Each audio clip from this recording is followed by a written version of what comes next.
Wakil Presiden Gibran Rakabuming Raka menolak minta maaf dan mundur dari Wakil Presiden Republik Indonesia. Sehingga gugatan 125 triliun rupiah terhadap Gibran tersebut dilanjutkan.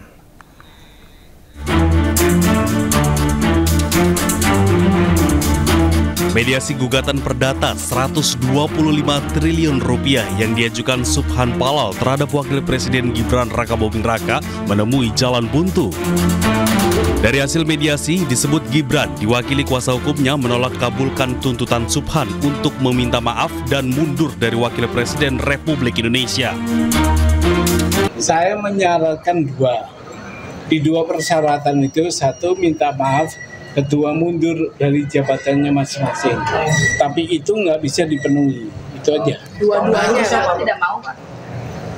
Ya dua-duanya tidak memenuhi persyaratan apa yang saya minta. Minta maaf.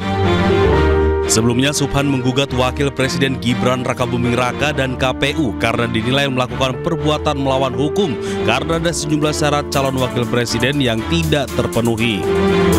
Penggugat pun meminta majelis hakim mengadili dan menuntut Gibran membayar 125 triliun rupiah ke negara.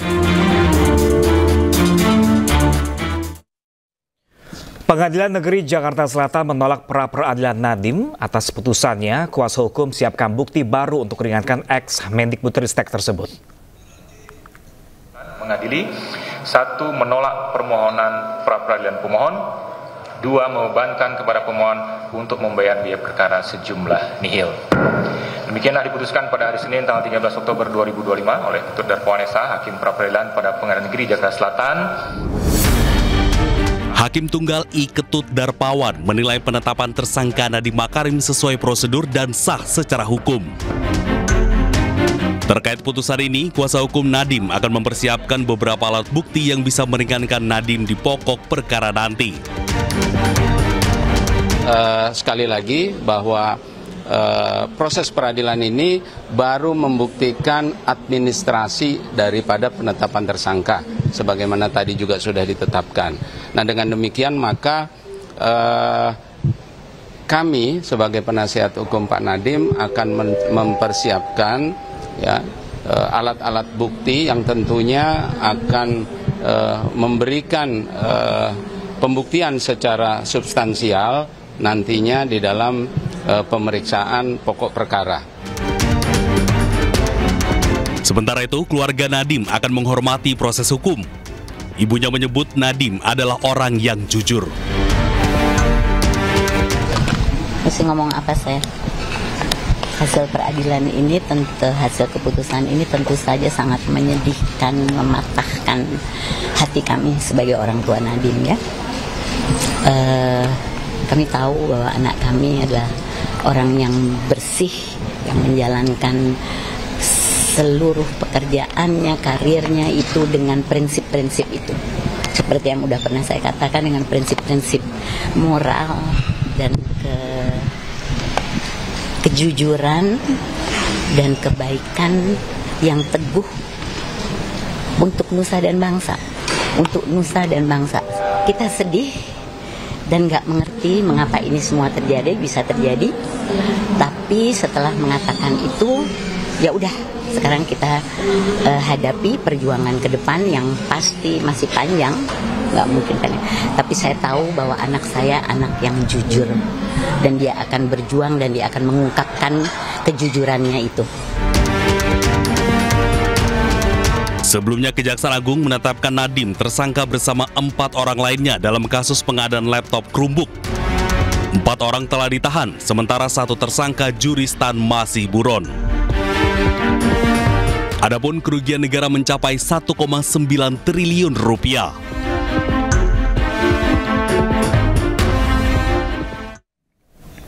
Anak pengusaha Riza Khalid, Muhammad Keri Adrianto Riza, dan 4 tersangka lain menjalani sidang perdana kasus dugaan korupsi, tata kelola minyak mentah dan produk kilang di PT Pertamina. Kasus ini diduga rugikan negara hingga 285 triliun rupiah.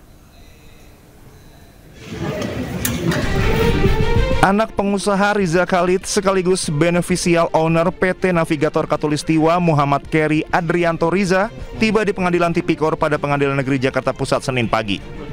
Adrianto bersama 4 tersangka lainnya dari pihak swasta, yakni Direktur Utama PT Pertamina International Shipping, Yoki Firnandi, VP Feedstock Manajemen PT Kilang Pertamina International, Agus Purwono, Komisaris PT Navigator Katulistiwa sekaligus Komisaris PT Jenggala Maritim Dimas W.H. Spati, dan Komisaris PT Jenggala Maritim dan Direktur Utama PT Orbit Terminal Merak, Gading Ramadan Judo, menjalani sidang perdana tindak pidana korupsi tata kelola minyak mentah dan produk kilang di PT Pertamina. Sidang perdana ini beragendakan pembacaan dakwaan jaksa penuntut umum terkait tindak pidana korupsi yang diperbuat dan dilakukan para terdakwa di klaster swasta yang diduga menyebabkan kerugian negara mencapai 285 triliun rupiah. Kejaksaan Agung sudah menetapkan 18 tersangka dalam perkara ini. Dalam penyidikan Kejaksaan Agung, Adrianto bersama tersangka lainnya disebut telah melakukan pemufakatan jahat dalam kegiatan pengadaan impor minyak mentah oleh PT Kilang Pertamina International dan produk kilang oleh PT Pertamina Patraniaga. Pemufakatan ini diwujudkan dengan mengatur proses pengadaan impor minyak mentah dan produk kilang yang seolah-olah dilaksanakan sesuai ketentuan. Salah satunya dengan pengondisian pemenangan broker yang telah ditentukan dan menyetujui pembelian dengan harga tinggi yang tidak memenuhi persyaratan. Menteri Keuangan Purbaya Yudi Sadewa sidak ke kargo impor Pelabuhan Tanjung Priok, Jakarta Utara. Sidak ini untuk mencegah penyelundupan yang kerap terjadi di jalur hijau impor.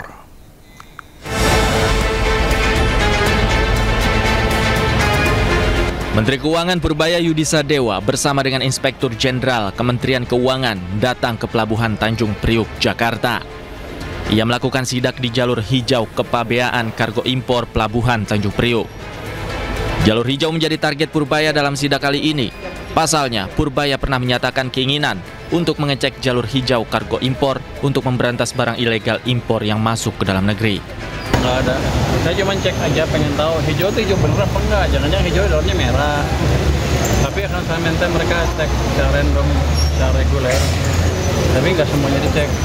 Tapi jangan sampai jalur hijau jadi tempat orang mengambil barang yang nggak harusnya lewat jalur hijau. Dalam inspeksi mendadak itu, Purbaya sempat memeriksa satu kontainer milik perusahaan Cina. Kontainer itu berisi pakan ternak sebanyak 560 kantong dengan nilai 1,2 miliar rupiah. Purbaya akan menyiapkan saluran khusus pengaduan pada Direktorat Jenderal Bea dan Cukai untuk meminimalisir penyimpangan yang terjadi pada impor. Dari Jakarta, Tim Liputan iNews melaporkan. Selain melakukan sidak, Menteri Keuangan Purbaya juga menolak bayar utang kereta cepat Indonesia-Cina pakai dana APBN. Menurutnya, proyek kereta cepat bukan tanggung jawab pemerintah, melainkan urusan BUMN di bawah Danantara.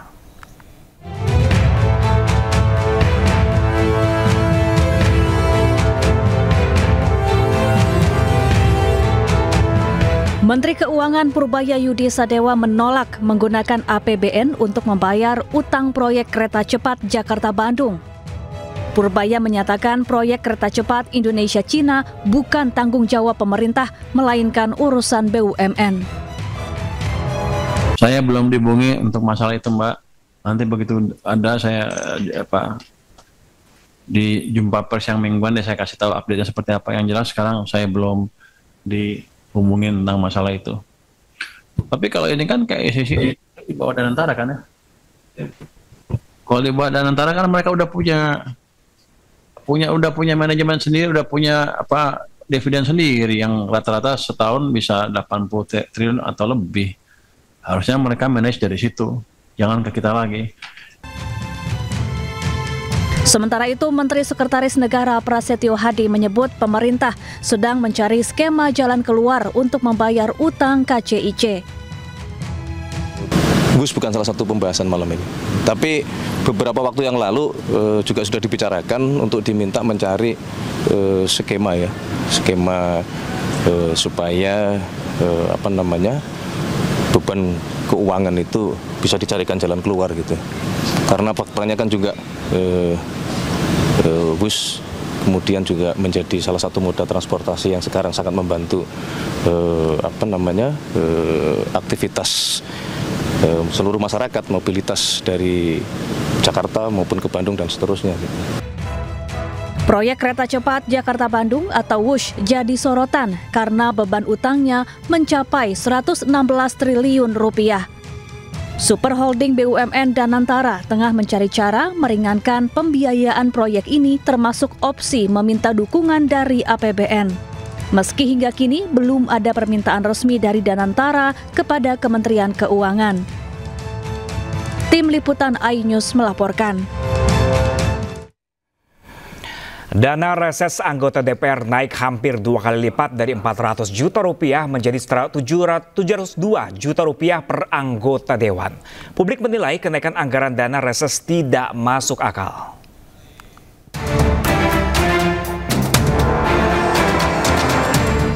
Lagi-lagi Dewan Perwakilan Rakyat disorot publik. Kali ini bukan tentang tingkah laku anggotanya yang nirempati atau tunjangan perumahan bernilai fantastis, melainkan muncul kabar dana reses melonjak naik dari 400 juta rupiah menjadi 702 juta rupiah. Sementara itu, masa reses dilakukan 4 hingga 5 kali dalam setahun. Artinya dalam setahun setiap anggota DPR menerima dana reses sebesar 2,8 hingga 3, miliar rupiah. Kenaikan anggaran dana reses sontak memantik reaksi publik. Peneliti Formavi Lucius Karus menilai dana 702 juta rupiah per anggota DPR tidak masuk akal.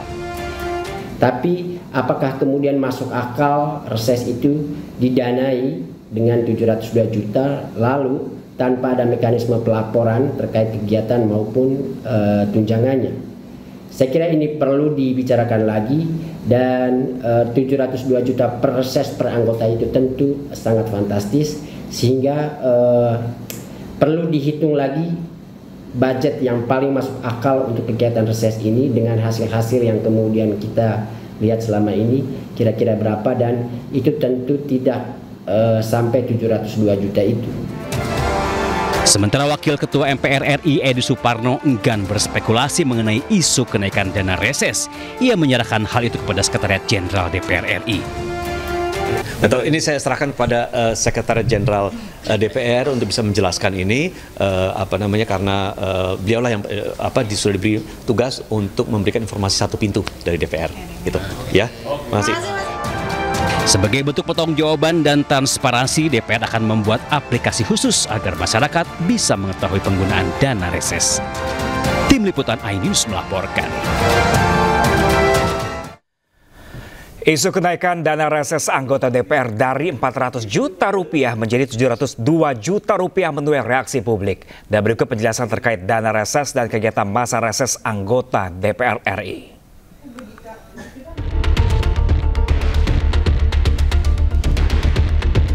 Masa reses adalah kunjungan kerja anggota DPR ke daerah untuk menyerap aspirasi masyarakat.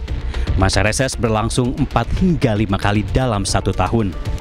Sementara dana reses adalah anggaran untuk membiayai kegiatan operasional kunjungan kerja anggota DPR, seperti pertemuan tatap muka. Pada periode 2019 hingga 2024, dana reses sebesar 400 juta rupiah per anggota dewan. Sementara pada periode 2024 hingga 2029, dana reses naik hingga 702 juta rupiah per orang, atau naik 76%.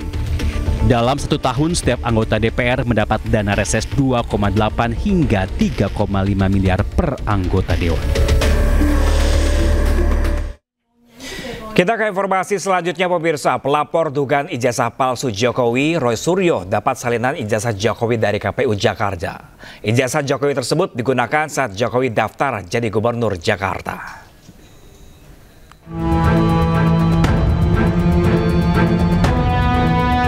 Roy Suryo dan seluruh pihak yang terlibat dalam kasus dugaan ijazah palsu Jokowi mendatangi kantor KPU Jakarta. Mereka datang untuk mengambil salinan ijazah Jokowi yang telah dilegalisir. Hasilnya, pihak KPU Jakarta telah menyerahkan salinan ijazah Jokowi seperti yang diminta oleh Roy Suryo CS. Jadi yang saya tunggu itu tinggal satu lagi, Pak. Pertanyaan tadi, yaitu adalah ijazah salinan ijazah terlegalisir tahun 2005 dan 2010. Semoga nanti kita mendengar dengan adanya tekanan publik, maka Komisi Informasi Jawa Tengah segera mengadakan sidang. Ya, alhamdulillah. Udah tadi. Udah nih. Sudah. Nah, enggak, maksud saya gini. Ya, alhamdulillah hari ini untuk kedua kalinya kami mendapatkan salinan resmi ya dari berkas yang pernah dipakai.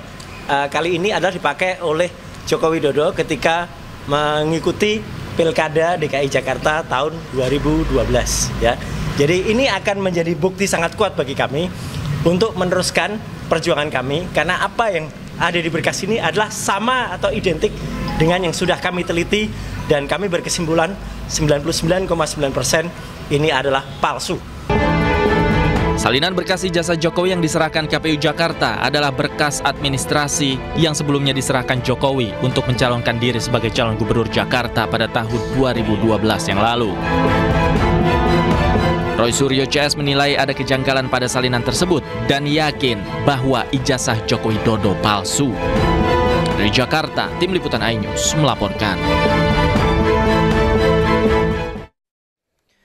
Pegiat media sosial Tifauzia Tiasuma atau Dr. Tifa ungkap alasannya melakukan ziarah ke makam orang tua Jokowi. Sementara Wakil Presiden Gibran Rakabuming Raka mengucapkan terima kasih atas perhatian Dr. Tifa yang melakukan ziarah kubur ke makam kakek dan juga neneknya.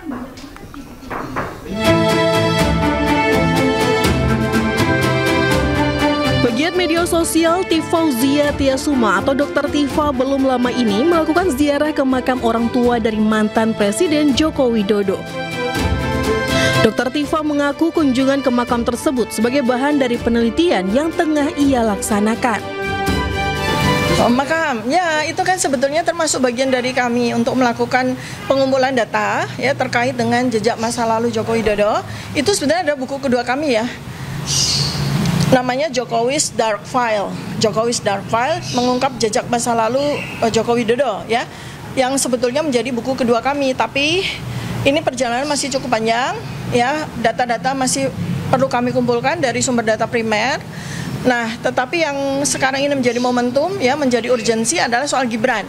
Karena kita bersama-sama ini ya, seluruh segenap komponen bangsa ini sudah bergerak ya menuju kepada possibility impeachable untuk Gibran. Maka buku Jokowi's Dark File sedang kami kumpulkan, dan minggu lalu saya bersama RRT ya, RRT bersama Bang Roy Suryo dengan Pak R-nya tiga kali, ada Bang Refli Harun, ada Pak Dr. Taufik ya, R3T2T. Ya, itu salah satu observational study kami adalah ziarah ya, ziarah ke makam leluhur, ke makam orang tua dari Pak Joko Widodo, termasuk juga almarhum Insinyur Haji Hari Mulyono.